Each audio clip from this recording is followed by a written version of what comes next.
आज हम एक ऐसी दुनिया की कहानी सुनेंगे जहां रोशनी और अंधेरे की जंग सिर्फ तलवारों से नहीं लड़ी जाती। नहीं, ये जंग लड़ी जाती है दिलों में, और इसे तय करती है तकदीर। ये कहानी है अंधकार के वारिस की।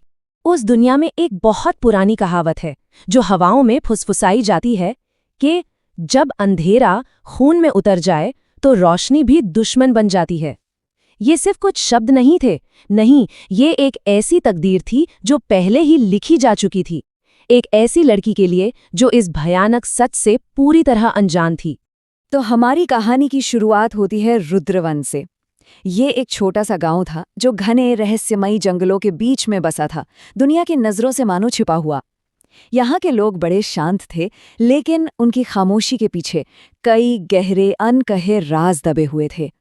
और इन्हीं रहस्यों के बिल्कुल बीच में थी एक लड़की जो ये बिल्कुल नहीं जानती थी कि वो खुद इस जंगल का सबसे गहरा, सबसे खतरनाक राज है। वो एक ऐसी तूफानी रात थी जिसे रुद्रवन के लोग शायद कभी नहीं भुला पाएंगे। आसमान घने काले बादलों से ढका था और हवा पेड़ों से ऐसे टकरा रही थी मानो कोई जंगली जानवर गुस्से में दहाड़ रहा हो। उस रात की हवा में सिर्फ बारिश की ठंडक नहीं थी, नहीं, उसमें एक अनजाना गहरा डर घुला हुआ था। गांव के बिल्कुल किनारे एक छोटे से घर में आर्या सो रही थी। तभी अचानक जोरदार गड़गड़ाहट से उसकी आंखें खुल गईं। धड़ाम! बिजली ऐसी कड़की जैसे आसमान ही फट गया हो और उसका पूरा का पूरा घर कांप उठा। उसका दिल जोरों से धड़कने लगा। डर के मारे वो खुद से फुसफुसाई, ये सिर्फ तूफान है या कुछ और? अपने धड़कते हुए दिल को किसी तरह काबू में करने की कोशिश करते हुए वो कांपते कदमों से खिड़की के पास गई। बाहर सिर्फ घना अंधेरा और तेज बारिश थी, लेकिन नहीं, एक मिनट, पेड़ों के बीच दो लाल बिंदु चमक रहे थे। वो आंखें थीं, दहकती हुई भूखी आंखें जो सीधे उसी को घूर रही थीं। आर्या की सांस गले में ही अटक गई। इससे पहले कि वो डर के मारे चीख पाती, उसके ठीक पीछे घर का दरवाजा चरमराने लगा। क र र वो अपने आप धीरे धीरे खुल रहा था। आर्या डर कर पीछे हटी और तभी एक ऐसी आवाज कमरे में गूंजी जो किसी इंसान की लग ही नहीं रही थी, ठंडी, बेजान और नफरत से भरी हुई। तुम भाग नहीं सकती। आवाज जैसे हर कोने से आ रही थी। कांपते हुए आर्या ने किसी तरह हिम्मत जुटाई। कौन हो तुम? क्या चाहते हो? लेकिन जवाब में सिर्फ मौत जैसी खामोशी थी। ठीक उसी पल जब आर्या को लगा कि अब वो बिल्कुल अकेली है, दरवाजे पर एक परछाई उभरी। लेकिन ये वो नहीं था जिसकी आंखें उसने बाहर देखी थीं। ये तो एक नौजवान था जिसके चेहरे पर चिंता और एक अजीब सी गंभीरता थी। वो जैसे हवा में से ही वहां आ गया था।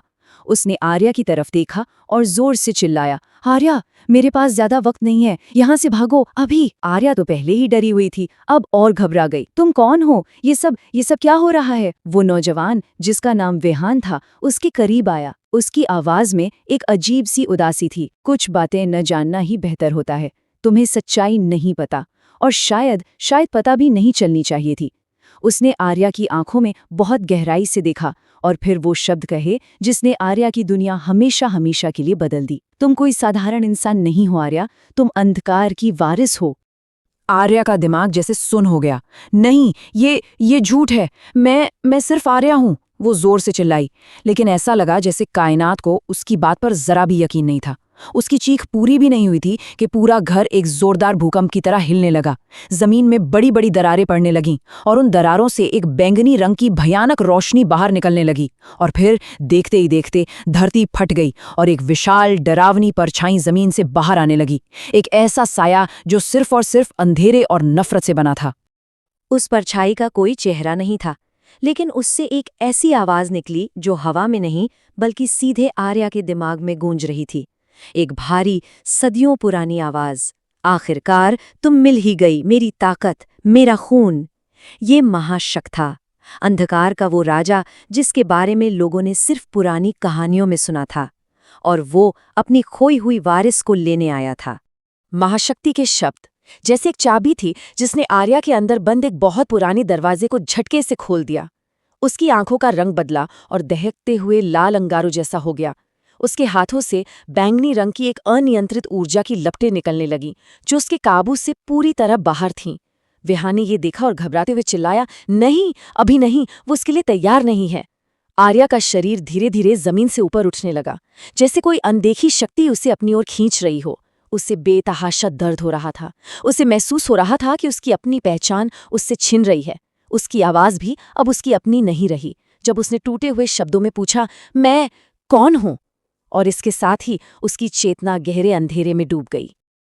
अब इस भयानक सच का सामना करते हुए आर्या को एक ऐसा फैसला लेना था जो सिर्फ उसकी नहीं, बल्कि इस पूरी दुनिया की किस्मत हमेशा के लिए बदल सकता था। जब आर्या ने दोबारा आंखें खोलीं तो वो हवा में तैर रही थी। उसकी आंखों में अब भी लाल चमक थी, पर उसके चेहरे पर डर की जगह एक अजीब सी खाली शांति थी। विहान ने उसे पुकारा, आर्या, इस शक्ति को अपने ऊपर हावी मत होने दो, खुद को संभालो, ये तुम नहीं हो। नीचे जमीन पर खड़ी वो परछाई महाशक्त हंसा। उसकी हंसी में हजारों साल का घमंड और नफरत थी।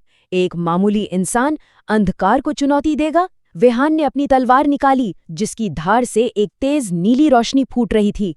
मैं सिर्फ इंसान नहीं हूं, वो चिल्लाया और पूरी ताकत से महाशक्त पर हमला कर दिया। लेकिन महाशक्त अपनी जगह से एक इंच भी नहीं हिला। उसने बस अपना हाथ उठाया और एक अनदेखी ताकत ने विहान को किसी खिलौने की तरह दूर फेंक दिया। आर्या धीरे से जमीन पर उतरी।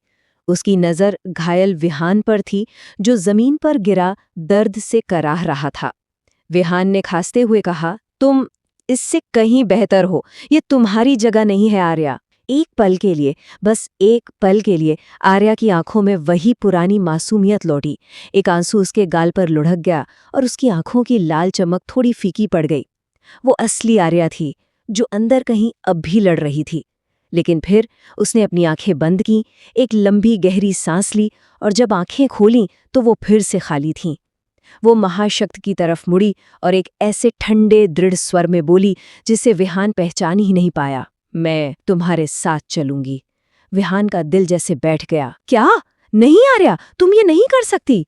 लेकिन उसकी आवाज उन तक नहीं पहुंची। महाशक्त मुस्कुराया और एक गहरा अंधेरा उन दोनों को अपनी आगोश में लेकर गायब हो गया। आर्या ने जब आंखें खोलीं तो वो रुद्रवन में नहीं थी, वो काललोक में थी। अंधकार की अपनी दुनिया। यहाँ आसमान हमेशा काला रहता था और टूटी फूटी चट्टानों से बैंगनी रंग का धुआं उठता रहता था। महाशक्त अपने विशाल सिंहासन पर बैठा था। मेरी दुनिया में स्वागत है वारिस। यहाँ डर और दर्द ही तुम्हारे शिक्षक होंगे। तुम मेरी ताकत हो और मैं तुम्हें इस दुनिया की सबसे खतरनाक शक्ति बनाऊंगा। और इसी के साथ उसकी क्रूर ट्रेनिंग शुरू हुई। जमीन से आग और धुएं से बने दानव निकले और उस पर झपट पड़े। पहले तो आर्या चीखी, भागी, खुद को बचाने की बहुत कोशिश की। आखिरकार वो एक साधारण लड़की थी जिसे लड़ना बिल्कुल नहीं आता था। लेकिन जब एक दानव ने उसे बुरी तरह घायल कर दिया तो उसके अंदर का अंधेरा जाग गया।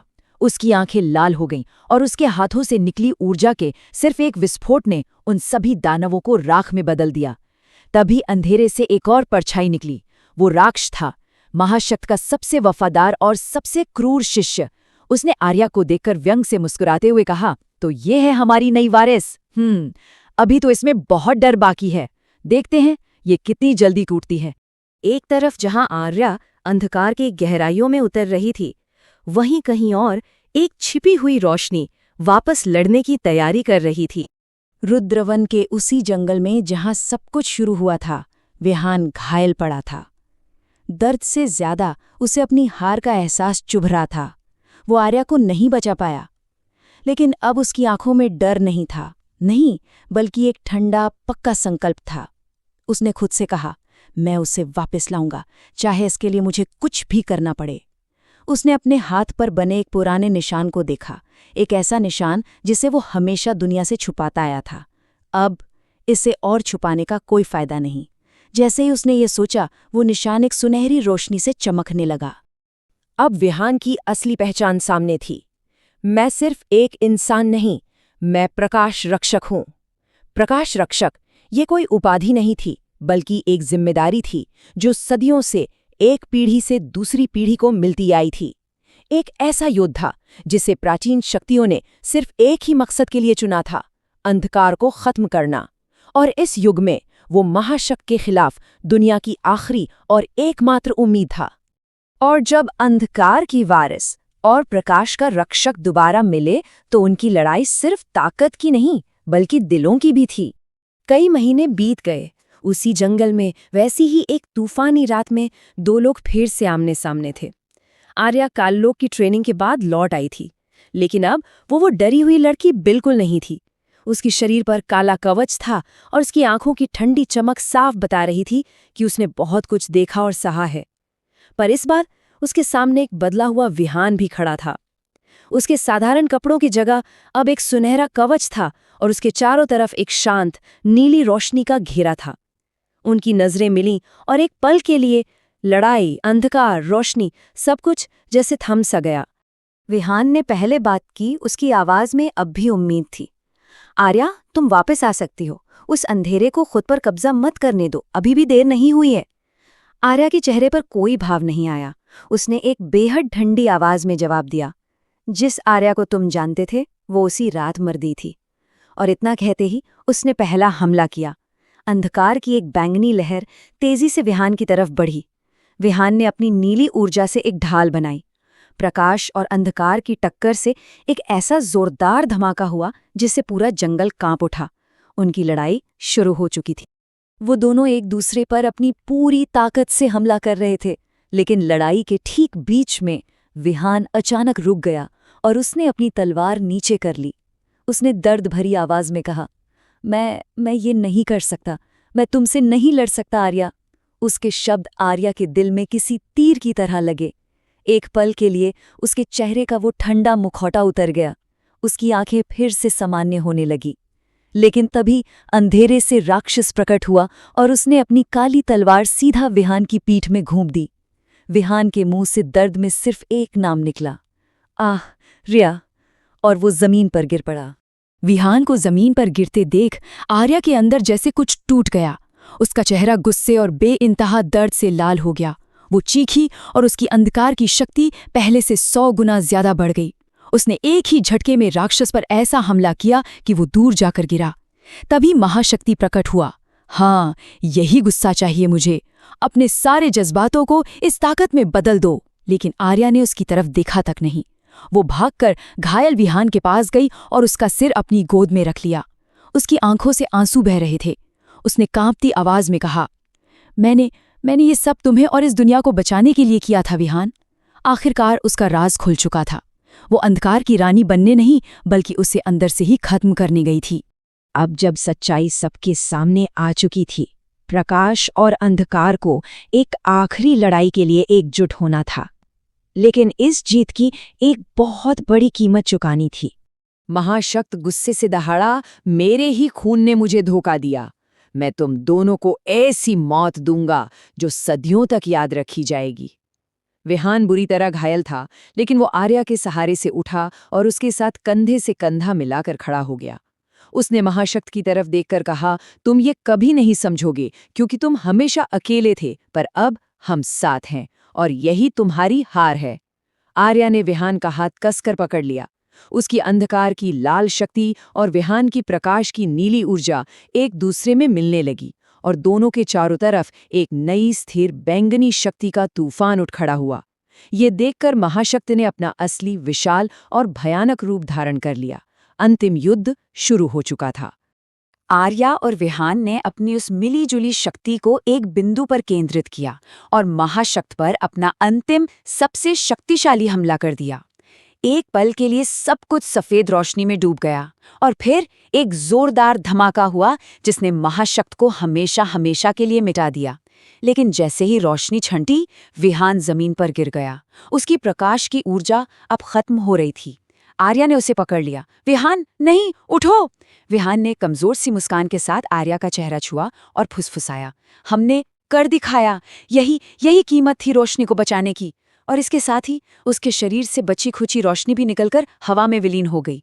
वो जा चुका था। जब अगली सुबह हुई तो आसमान बिल्कुल साफ था। अंधकार का नामो निशान मिट चुका था।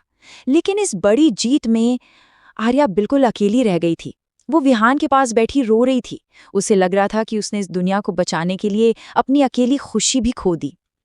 लेकिन तभी एक चमत्कार हुआ। उसके हाथ पर ठीक उसी जगह प्रकाश रक्षक का वो सुनहरा निशान धीरे धीरे उभरने लगा और चमकने लगा। विहान की शक्ति, उसकी रोशनी अब आर्या के अंदर समा गई थी। आर्या ने उस चमकते निशान को देखा और उसके आंसुओं के बीच उसके चेहरे पर एक हल्की सी मुस्कान आई। उसने धीरे से कहा, ये अंत नहीं है। दुनिया बच गई थी और अब अंधकार की वारिस और प्रकाश की नई रक्षक के लिए एक बिल्कुल नया सफर शुरू होने वाला था।